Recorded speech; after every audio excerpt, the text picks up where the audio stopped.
You never know what could open up your eyes. Sometimes the truth comes in disguise. So close, what you need most is hard for you to see. Unexpected, if you let it, it's everything you need. I found hope, I found love, I found the strength to rise above. A beautiful fire that burned through everything I thought I knew. When I found you.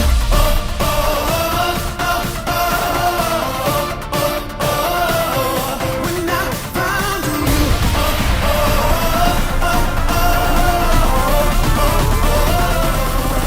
Hey there, my name is Anthony Evans. I am 39 years old and I am a professional singer. My music career started 18 years ago, right out of college. I didn't even know this is what I'd be doing for a living, and I'm so grateful that I got to. It started with a guy named Kirk Franklin, who is one of the best, most well-known gospel artists ever. He gave me my first opportunity, and from there it's never stopped. Beautiful things I can hold, but I want something that I can't let go. Angels and saints, we sing quietly. The door will be open. There's a ton of demand that's put on me by the obligations I take on, but then also just put on me by me because of my work ethic. I love to work hard. I put a lot of demands on my voice on the work side, off the stage, as well as on the stage. So there's quite a bit that's that I demand of myself and that I've been able to keep up with until now. My name is Ryan Osborne. I trained as a head and neck surgeon in South Central Los Angeles, managing the most complex cancer and trauma patients in the country. I've operated across the globe in first and third world countries. My experiences have taught me the value of flexible and innovative thinking, but I realized that our healthcare system doesn't always allow for that. So I started Osborne Head and Neck Institute. I made it my mission to find the best, most creative surgeons around, and I gave them the space to excel. Together, we create a new standard in medicine. These are our stories. The practice of medicine has evolved over the decades. It seems that as a society, we have made efforts to abandon treating disease, and we've initiated the shift to trying to prevent disease. This is called preventive medicine. That's a term that rolls off the lips of politicians. It's a concept that supports the use of electronic medical records and data sharing. This subject seems to make patients feel empowered as they take a more proactive role in their own well-being. Yeah, it all sounds really good, except for one thing. Prevention is far harder. Who knew, right?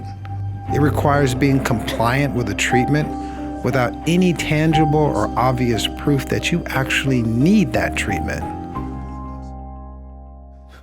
In the let's see, like a rehearsal for a live show can go like 4 or 5 hours, and I'll just be singing hard. My songs are hard to sing, and so I'll put that strain on my voice for 4 or 5 hours, and a lot of times it's go to sleep and wake up the next day and do it again, and that's kind of how I go in rehearsal. Now, I also do a lot of session work here in LA for TV and film, and that's another 4 and 5 hours of strenuous singing. And a lot of times we swing parts, which means I'm a part of a group of singers that can sing in every range, which is a great thing, but that means you're gonna sing this part, and then you're gonna sing this part, and then you're gonna sing this part, and you're gonna keep switching. So it's a lot of rangy stuff for hours and hours on end.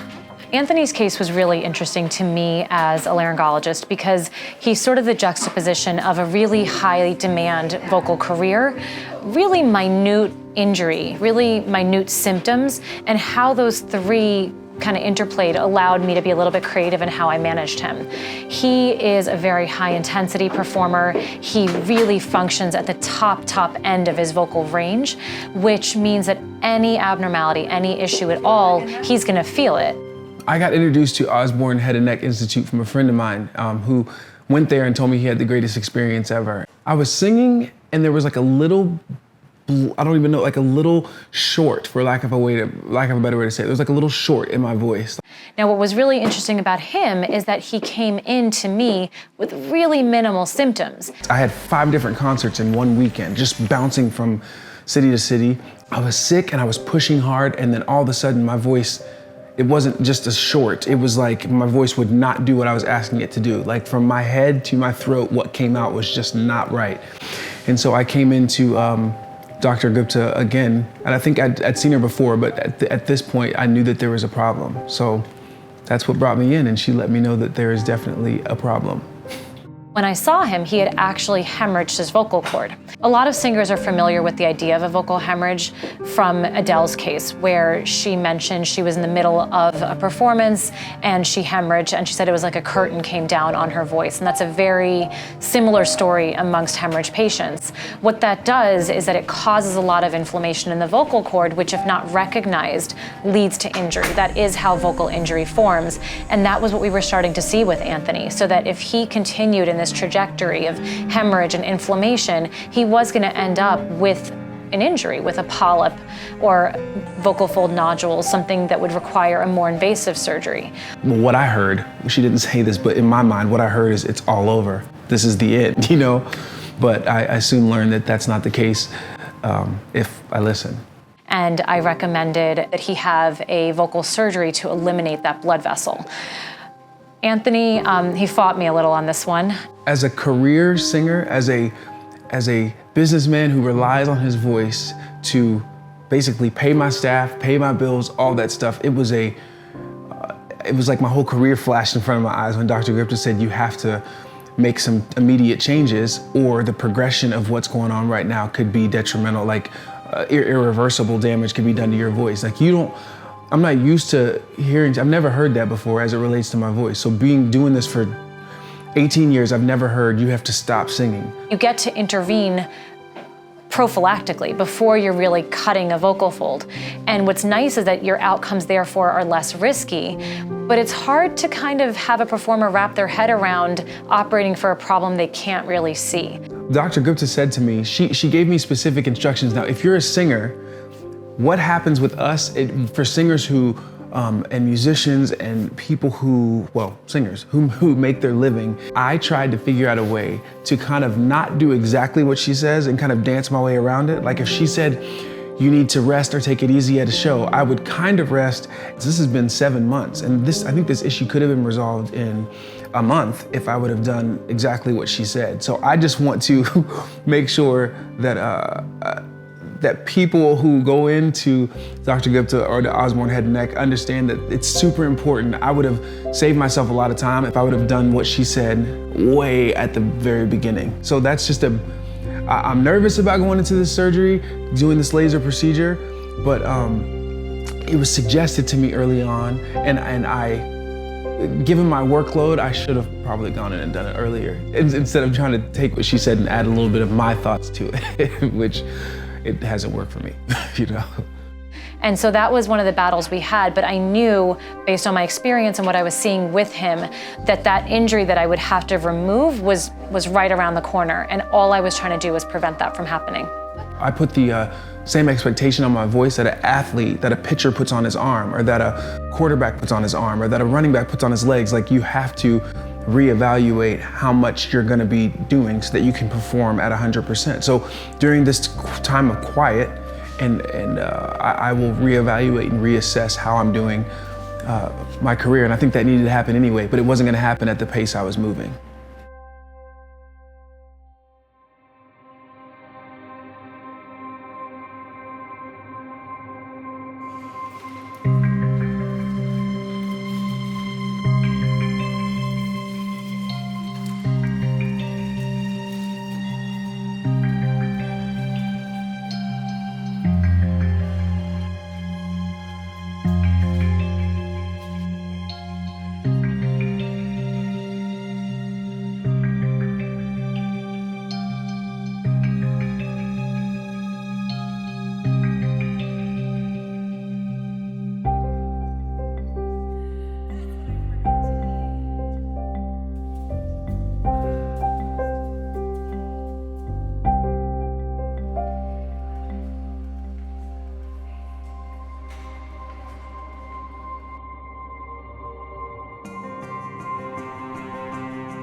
Good stuff. Everything went great. I did it. Everything went beautifully. There was no polyptic size. Look at me being a mind reader. Those blood vessels, when I rolled the edge, they were legitimate. They were sizable and angry, and I'm really glad we did this. Really glad. Yeah. If I can hear you, your cords are touching. Get your phone. There's a text-to-talk app. Of course you do. You've been on voice rest for like the entire year. All right, so use it. All right? You're welcome. I know you're gonna get good at sign language too. I get thank you a lot. You're gonna be fine. The worst is behind you, okay? Making the decision is the hard part. Coming here today is the hard part. Now it's just upstairs. He's doing the work.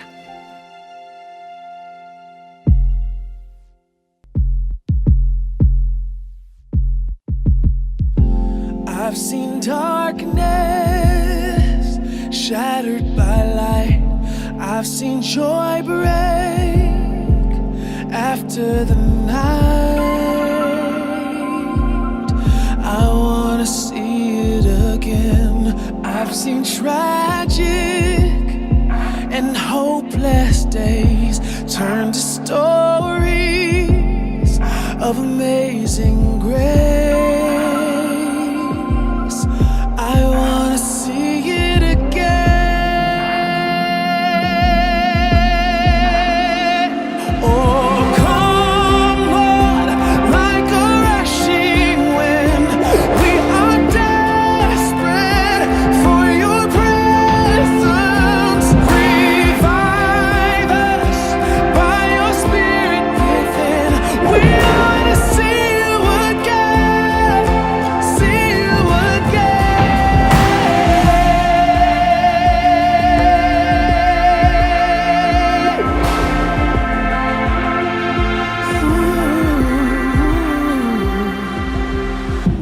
I've seen laughter conquer the tears.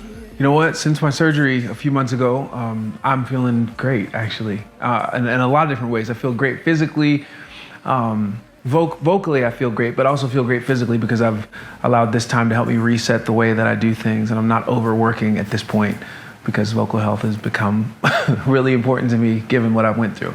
Here's how I feel about Dr. Reena Gupta. At this point, I know that she's probably like, I'm not your friend, I'm your doctor, but I feel like she's my friend. No, she is. A lot of doctors can make you feel like you're a number, like you're just somebody they have to see on a big calendar, big schedule.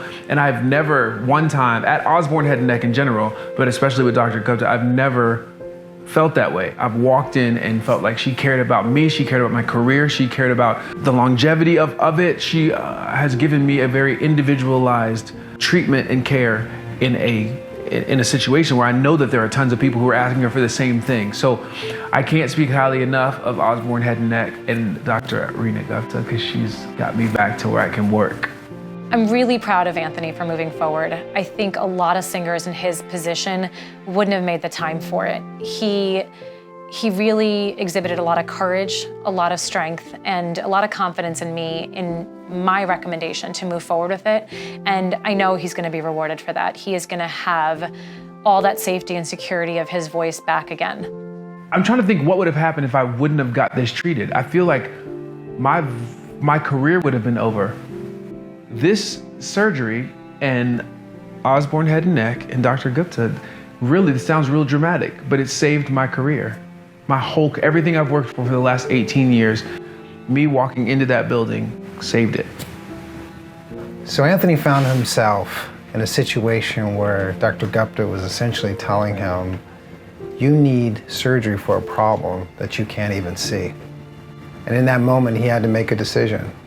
Am I going to follow Dr. Gupta down a road that I can't even see, essentially blindfolded? And that's when he realized why preventative medicine is just so difficult. Because it requires three things to be in the room at the same time: a doctor, a patient, and ultimately, trust.